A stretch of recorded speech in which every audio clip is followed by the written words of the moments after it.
بسم اللہ الرحمن الرحیم نحمدہ ونصلی علی رسولہ الکریم اما بعد فاعوذ باللہ السمیع العلیم من الشیطان الرجیم بسم اللہ الرحمن الرحیم قال اللہ تبارک و تعالی فی کتاب الکریم ان اللہ وملائکتہ یصلون علی النبی یا ایہا الذین آمنوا صلوا علیہ وسلموا تسلیما اللہم صلی علی محمد وعلی آل محمد کما صلیت علی ابراہیم وعلی آل ابراہیم انک حمید مجید اللہم بارک علی محمد وعلی آل محمد کما بارکت علی ابراہیم وعلی آل ابراہیم انک حمید مجید رب اشرح لی صدری ویسر لی امری واحلل عقدۃ من لسانی یفقہوا قولی ربنا آتنا فی الدنیا حسنۃ وفی الآخرۃ حسنۃ وقنا عذاب النار ربنا آتنا من لدنک رحمۃ وہیئ لنا من امرنا رشدا۔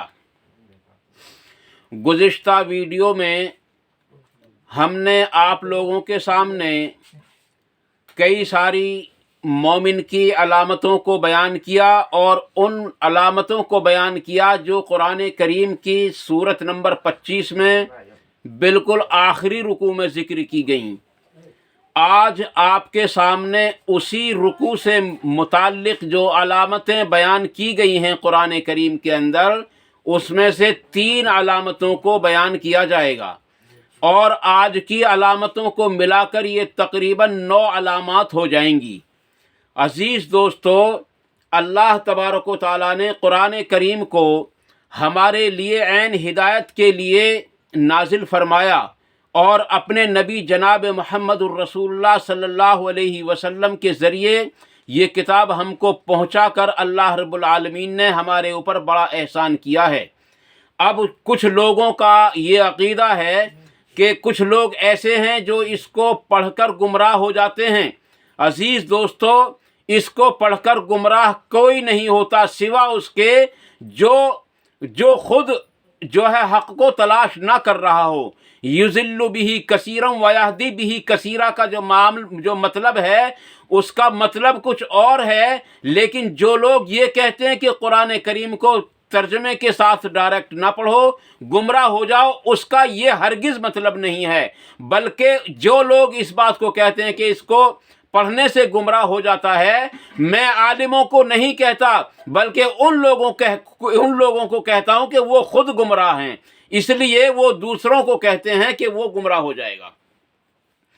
اس لیے عزیز دوستو، قرآن کریم کو ترجمے کے ساتھ پڑھو اور تفسیر پر غور کرو۔ اگر تفسیر ترجمے کے بالکل موافق ہو تو اس تفسیر کو مانو، اور اگر وہ تفسیر ترجمے سے مخالفت کرتی ہو تو اس کو ہرگز نہ مانو۔ تو اس لیے عزیز دوستو، ہم سب کو قرآن کریم کی تلاوت کرنا اور اس کے معنی اور مطالب کو سمجھنا ہمارے لیے نہایت ضروری ہے۔ اس آیت کے اندر اللہ تبارک و تعالیٰ نے جو سب سے پہلی، یعنی یہ سمجھو کہ 7ویں علامت بتلائی ہے ایمان کی، مومن کی، وہ یہ ہے کہ وہ اللہ کے سوا یعنی وہ اللہ تبارک و تعالیٰ کے سوا دعاؤں کے لیے یا عبادت کے لیے کسی اور کو نہیں پکارتے، حالانکہ وہ خوب جانتے ہیں کہ اللہ تبارک و تعالیٰ ہی نے ہم سب کو پیدا کیا ہے۔ قرآن کریم کے کئی مقامات پر یہ اس چیز کا ذکر کیا گیا ہے کہ اللہ تبارک و تعالیٰ نے اپنے نبی جناب محمد الرسول اللہ صلی اللہ علیہ وسلم کو فرمایا کہ اے محمد صلی اللہ علیہ وسلم، ان سے پوچھو۔ یہ کن سے پوچھا جا رہا تھا؟ یہ مشرکین مکہ سے پوچھا جا رہا تھا۔ یہ سوال مشرکین مکہ سے کیے جا رہے تھے کہ لوگو، ابو جہل تو بتا، ابو لہب بتاؤ، عتبہ بتاؤ، شیبہ بتاؤ کہ تم کو کس نے پیدا کیا، زمین و آسمان کو پیدا کس نے کیا، ہوا کون چلاتا ہے، بارش کون برساتا ہے، اور یہ سورج کو ادھر سے نکال کر یعنی پورب سے نکال کر پچھم میں کون چھپا دیتا ہے۔ ان تمام سوالات کو جب تم ان کے سامنے کرو گے تو وہ یقیناً یہ کہیں گے ان تمام کاموں کو کرنے والی ذات صرف اللہ کی ہے۔ لیکن عزیز دوستو افسوس کی بات یہ ہے کہ وہ اس بات کا تو جواب دیتے تھے کہ ان تمام تر کاموں کو کرنے والی ذات اللہ کی ہے، لیکن وہ جو 300 یعنی 350 جو انہوں نے خدا بنا رکھے تھے اور خانہ کعبے کے اندر ان کو رکھ رکھا تھا، ان کی عبادت کیوں کرتے تھے؟ وہ ان کی عبادت کرتے تھے وسیلے کے طور پر، وہ ان کو پکارتے تھے وسیلہ اور توسل کے طور پر پکارتے تھے وہ ان کو۔ ان کا جو شرک تھا وہ شرک یہ تھا، اس کی حقیقت یہ تھی۔ اور اس کے سوا بھی حضرت نوح علیہ السلام جو دنیا میں تشریف لائے تھے، وہ کس لیے لائے تھے؟ وہ صرف اسی چیز کو ختم کرنے کے لیے لائے تھے کہ اس زمانے میں وہ کہتے تھے کہ ہر چیز کو پیدا کرنے والی ذات اللہ کی ہے، اس کے سوا کوئی کسی چیز کو پیدا کرنے والا نہیں ہے۔ لیکن وہ جو وہاں 4 قبریں تھیں، قرآن کریم کے اندر موجود ہے کہ وہاں 4 قبریں تھیں، یا 3 تھیں یا 5 تھیں، ان کے نام بھی قرآن کریم کے اندر درج ہیں۔ وہ کہتے تھے کہ کرتا اللہ ہی ہے، دیتا اللہ ہی ہے، لیکن ان بزرگوں کے وسیلے سے دیتا ہے جو یہ قبروں کے اندر مدفون ہیں۔ اللہ تبارک تعالیٰ نے حضرت نوح علیہ السلام کو مبعوث صرف اسی شرک کو ختم کرنے کے لیے کیا تھا۔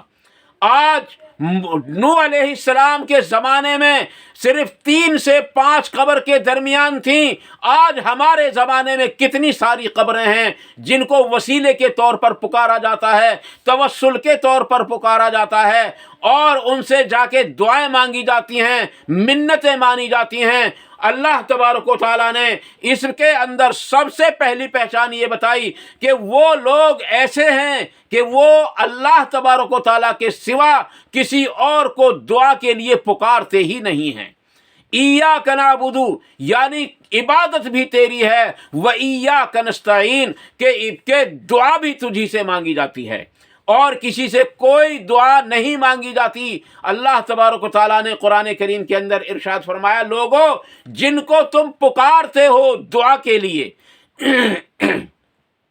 جن کو تم پکارتے ہو دعا کے لیے، وہ بہرے ہیں، گونگے ہیں اور اندھے ہیں، وہ نہ دیکھ سکتے ہیں، نہ سن سکتے ہیں اور نہ بول سکتے ہیں، پھر تم ان سے کس طریقے سے یعنی کہ تم ان کو اپنی بات کیسے سناؤ گے، کیسے سمجھاؤ گے؟ عزیز دوستو ہرگز وہ نہ سنتے ہیں اور نہ دیکھتے ہیں اور نہ وہ بولتے ہیں، نہ ان کے اندر اتنی عقل موجود ہے کہ وہ تمہاری بات کو سمجھ سکیں۔ اب لوگ کہتے ہیں کہ جی دعا تو اللہ ہی سے ہے، لیکن پیسہ دوسروں سے کیوں مانگا جاتا ہے؟ کھانا بیوی سے کیوں مانگا جاتا ہے؟ دودھ ماں سے کیوں مانگا جاتا ہے؟ عزیز دوستو یاد رکھو، مانگنے کی 3 شرطیں ہیں، مانگنے کی بھی 3 شرطیں ہیں۔ سب سے پہلی شرط، جس سے ہم حاجت مانگ رہے ہیں، جس سے ہم طلب کر رہے ہیں، وہ سب سے پہلی شرط اس کی یہ ہے کہ وہ زندہ ہو، تو اللہ تبارک و تعالیٰ کے سوا کوئی حی و قیوم نہیں ہے، وہی زندہ ہے اور ہمیشہ زندہ رہے گا۔ ہاں اگر تمہیں 100 روپے کی ضرورت ہے، 50 روپے کی ضرورت ہے، 500 روپے کی ضرورت ہے، تو آپ کسی سے بھی کہہ سکتے ہیں بھائی یہ ہماری ضرورت پوری کر دیجئے گا۔ دوسری شرط یہ ہے کہ جس کو ہم پکار رہے ہیں، جس سے ہم مدد مانگ رہے ہیں، وہ ہمارے سامنے حاضر ہو، اور تیسری شرط یہ ہے کہ وہ اس چیز پر قادر بھی ہو کہ وہ ہم کو دے دے۔ عزیز دوستو جب آدمی دنیا سے رخصت ہو جاتا ہے، دنیا سے چلا جاتا ہے، نہ وہ زندہ ہوتا اور نہ وہ سنتا اور نہ وہ جو ہے اس چیز کو، اس حاجت کو پورا کرنے میں وہ جو ہے قادر ہوتا۔ اس کے اندر سے تینوں چیزیں جو ہے ختم ہو جاتی ہیں، وہ زندہ بھی نہیں ہوتا، حاضر بھی نہیں ہوتا اور وہ قدرت بھی نہیں رکھتا، کیونکہ نبی اکرم صلی اللہ علیہ وسلم نے ارشاد فرمایا، لوگوں یہود و نصارہ پر اللہ کی لعنت ہو، کیونکہ انہوں نے اپنے بزرگوں کی اور اپنے نبیوں کی اور اپنے ولیوں کی قبروں کو عبادت گاہ بنا لیا تھا۔ اسی لیے حضرت عائشہ صدیقہ رضی اللہ تعالیٰ عنہ فرماتی ہیں کہ اگر ہمیں یہ ڈرنا ہوتا کہ لوگ نبی اکرم صلی اللہ علیہ وسلم کی قبر پر میلہ لگائیں گے تو ہم آپ صلی اللہ علیہ وسلم کی قبر کو اوپن اور کھلی ہوئی چھوڑ دیتے، یعنی کھلی ہوئی چھوڑنا ہے یعنی میدان کے اندر قبر بنائی جاتی۔ لیکن عزیز دوستو ایسا اسی لیے نہیں ہوا کہ کہیں ایسا نہ ہو۔ ایک صحابی ہیں نبی اکرم صلی اللہ علیہ وسلم کی خدمت میں حاضر ہوئے اور آپ کو سجدہ کیا، آپ نے ان کو اٹھایا اور اٹھا کر فرمایا کیا تو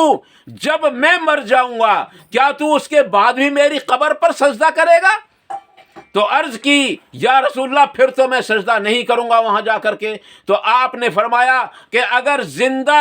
آدمی کسی کے لیے سجدہ جائز ہوتا، زیبا ہوتا اور درست ہوتا تو میں سب سے پہلے حکم دیتا عورت کو کہ وہ اپنے شوہر کو سجدے کیا کرے۔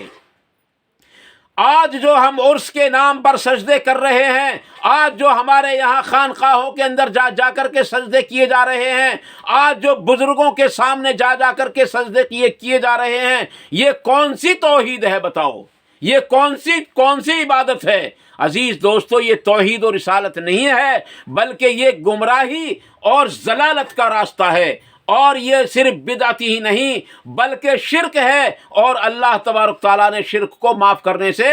بالکل صاف اور واضح طور پر انکار کر دیا ہے کہ میں ہر گناہ کو تو معاف کر سکتا ہوں لیکن کفر اور شرک کو معاف نہیں کروں گا۔ مسلم شریف کی حدیث میں ہے کہ قیامت کے روز سب سے پہلے جو حساب و کتاب ہوگا وہ قتل کا ہوگا، اگر کسی نے کسی کو قتل کیا ہے تو اس کا حساب ہوگا۔ عزیز دوستو اگرچہ دوسری احادیث کے اندر یہ چیزیں پائی جاتی ہیں کہ سب سے پہلے نماز کا حساب ہوگا، اگر کسی کی نماز کامیاب نکلی تو سارے سوالات اس کے آسان ہوتے چلے جائیں گے، اور اگر نماز کے اندر کھوٹ نکلا تو سارے مسائل میں الجھتا چلا جائے گا۔ یہ حدیث ہے حقوق اللہ سے تعلق رکھنے والی، لیکن حقوق العباد سے تعلق رکھنے والی جو حدیث ہے وہ یہ ہے کہ سب سے پہلے قتل کے بارے میں کیا جائے گا، اور مومن کی دوسری پہچان جو سورۃ الفرقان میں بتلائی گئی ہے وہ بالکل یہی ہے کہ وہ لوگ ناحق کسی کو قتل نہیں کرتے، جن چیزوں کو قتل کرنا حرام قرار دیا گیا ہے ان کو وہ قتل بھی نہیں کرتے۔ اس لیے عزیز دوستو ایک صحابی ہیں نبی اکرم صلی اللہ علیہ وسلم کے، دونوں سفر میں کہیں باہر جا رہے ہیں، یہاں تک کہ وہ صحابی کہتے ہیں نام بالکل ابھی بھول گیا میں وہ صحابی کہتے ہیں موقع کو غنیمت سمجھ کر کہ یا رسول اللہ صلی اللہ علیہ وسلم سب سے بڑا گناہ کون سا ہے؟ تو آپ صلی اللہ علیہ وسلم نے ارشاد فرمایا کہ اللہ کے ساتھ کسی کو شریک کرنا یہ سب سے بڑا گناہ ہے۔ اس کے بعد پوچھا یا رسول اللہ صلی اللہ علیہ وسلم اس کے بعد کون سا بڑا گناہ ہے؟ آپ نے فرمایا کہ تو اپنی اولاد کو اس لیے قتل کر دے کہ میں اسے کہاں سے کھلاؤں گا، کہاں سے پہناؤں گا، کہاں سے اس کی پڑھائی کے لیے خرچے لاؤں گا، کہاں سے ان کی پورتی کروں گا۔ عزیز دوستو یہ سب سے بڑا گناہ ہے کسی کو قتل کرنا، اور یہ مومن کی جو ہے تقریباً 8ویں پہچان ہے کہ وہ کسی کو اس طریقے سے قتل نہیں کرتے۔ آج ہمارے یہاں کتنے لوگ ہیں جو حمل ضائع کر دیتے ہیں، کتنی قسم کی دواؤں کو استعمال کرتے ہیں اور کتنے طریقے استعمال کرتے ہیں۔ واضح رہے یہ طریقہ ایمان والوں کا نہیں ہے بلکہ یہ طریقہ سب سے پہلے جو چلایا تھا میری نظروں میں، ہو سکتا ہے اس سے پہلے بھی کہیں سے موجود ہو، لیکن جہاں تک میری نظر نے کام کیا ہے وہ طریقہ چلایا تھا فرعون نے، اور جو اس طریقے پر عمل کرے گا میرا یقین ہے کہ وہ ضرور فرعون کے ساتھ اس کا حشر کیا جائے گا۔ عزیز دوستو اس چیز سے بھی پرہیز کرنا چاہیے، کسی جاندار شے کو ناحق قتل نہیں کرنا چاہیے، کسی جاندار شے کو ناحق ہرگز قتل نہیں کرنا چاہیے۔ ہاں اگر کوئی آدمی جو ہے اس کو جائز ہو تو پھر اس میں قتل کرنے میں کوئی مذائقہ نہیں، اور وہ بھی اس وقت ہے یا تو لڑائی کے موقع پر، جنگ کے موقع پر، یا پھر جو ہے وہ پھر جو ہے دوسرے مسائل ہیں، اور یہ جو حمل ضائع کرتے ہیں یہ بھی قتل ہی کے سیگے میں آتا ہے، اور اللہ تعالیٰ فرماتا ہے کہ میں ان سے پوچھوں گا جنہوں نے یہ کام کیے، یعنی کہ اپنی لڑکیوں کو بھی دفن کرتے تھے اور حمل بھی ضائع کرتے تھے، میں ان سے پوچھوں گا کہ تم نے کس جرم میں ان کے ساتھ ایسا کیا ہے۔ یہ تقریباً 2 پہچان ہو گئیں اسی آیت کے اندر، اور اسی آیت کے اندر ایک تیسری پہچان اور بھی ہے۔ وہی صحابی کہتے ہیں یا رسول اللہ صلی اللہ علیہ وسلم، یہ 2 گناہ تو آپ نے بتلا دیے، ایک شرک اور ایک قتل، یہ سب سے بڑے گناہ ہیں، کیا اس کے بعد بڑا گناہ اور کون سا ہے؟ آپ نے فرمایا وہ ہے زنا، یعنی بے حیائی۔ اور اللہ تعالیٰ قرآن کریم کے اندر دوسرے مقامات پر ارشاد فرماتا ہے کہ یہ جو زنا ہے یہ سخت بے حیائی ہے، اس کے قریب تر نہ جانا۔ اور قریب تر نہ جانے کا مطلب عزیز دوستو وہ یہ ہے کہ ایسی چیزیں بھی استعمال نہ کرنا جو آدمی کو زنا کی طرف مائل کریں۔ غیر عورتوں کو دیکھنا، بازاروں میں اس نیت سے گھومنا، ان کی طرف دیکھنا، یہ زنا کے اندر شامل ہے۔ آنکھ کا بھی زنا ہوتا ہے، کان کا بھی زنا ہوتا ہے، ہاتھ کا بھی زنا ہوتا ہے، پیر کا بھی زنا ہوتا ہے، دل و دماغ کا بھی زنا ہوتا ہے۔ اگر دل و دماغ پر اس طرح کی باتیں چھائی ہوئی ہوں تو وہ بھی زنا ہے۔ آج ہمارے ہاتھوں کے اندر جو موبائل ہے، اس کے اندر جو ہم غیر عورتوں کو دیکھتے ہیں، ناچتے ہوئے دیکھتے ہیں، ننگی دیکھتے ہیں، بے شرمی کے کام کرتے ہوئے دیکھتے ہیں، یہ بھی زنا ہے۔ اور نبی صلی اللہ علیہ وسلم نے ارشاد فرمایا کہ جو شخص کہ جس کی آنکھ نے کسی غیر عورت کو دیکھا اور قصداً دیکھا، پھر اس پر جنت کی خوشبو بھی حرام ہے، اگرچہ جنت کی خوشبو 500 سال کی مسافت کی دوری تک بھی پہنچ جاتی ہے۔ البتہ حضرت علی کے قول سے یہ پتہ چلتا ہے کہ ایک بار یعنی پہلی نظر جو ہے وہ معاف ہے۔ پہلی نظر معاف ہونے کا مطلب یہ ہے کہ اگر تم پہلی نظر نہ ڈالو گے تو یقیناً اس میں ٹکر لگ جائے گی، لیکن جیسے ہی پتہ چلا کہ سامنے عورت آ رہی ہے، اپنی نظر کو نیچی کر لینا چاہیے۔ ایک ایمان والوں کی پہچان یہ ہے کہ جب وہ بازاروں میں بھی چلتے ہیں، جب وہ گلی کوچوں میں بھی چلتے ہیں تو اپنی نظروں کو نیچی کر کے چلتے ہیں۔ بات کافی طویل ہو گئی عزیز دوستو، اس لیے باتیں تو بہت ساری تھیں، اور میں ان تمام باتوں کو اسکپ کرتے ہوئے میں یہیں اس بات کو ختم کرتا ہوں۔ عزیز دوستو، یہ 3 بڑے گناہ ہیں۔ اللہ کے سوا کسی اور کو پکارنا، خواہ وہ عبادت کے لیے ہو، خواہ وہ دعا کے لیے ہو، خواہ وہ کسی وسیلے کے اعتبار سے پکار رہا ہو، اور دوسری چیز یہ کہ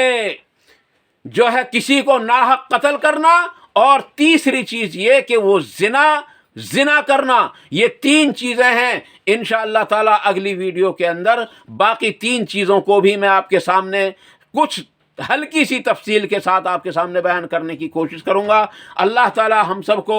مختصر سی باتوں پر عمل کرنے کی توفیق عطا فرمائے۔ اگر کوئی بات نازیبا نکل گئی ہو میری زبان سے تو اللہ تعالیٰ ہمارے دلوں سے اس کو نکال دے اور معاف کر دے، اور حق باتوں کو آپ پر عمل کرنے کی توفیق بھی عطا فرمائے، عمل کرنے کے موقع بھی عطا فرمائے، اور عمل کرنا آسان بھی فرمائے، اور ان کو ہمارے دلوں کے اندر راسخ بھی فرمائے۔ وآخر دعوانا ان الحمد للہ رب العالمین، سبحان ربک رب العزت عما یصفون، وسلام علی المرسلین، والحمد للہ رب العالمین، والسلام علیکم ورحمۃ اللہ تبارک و تعالی وبرکاتہ۔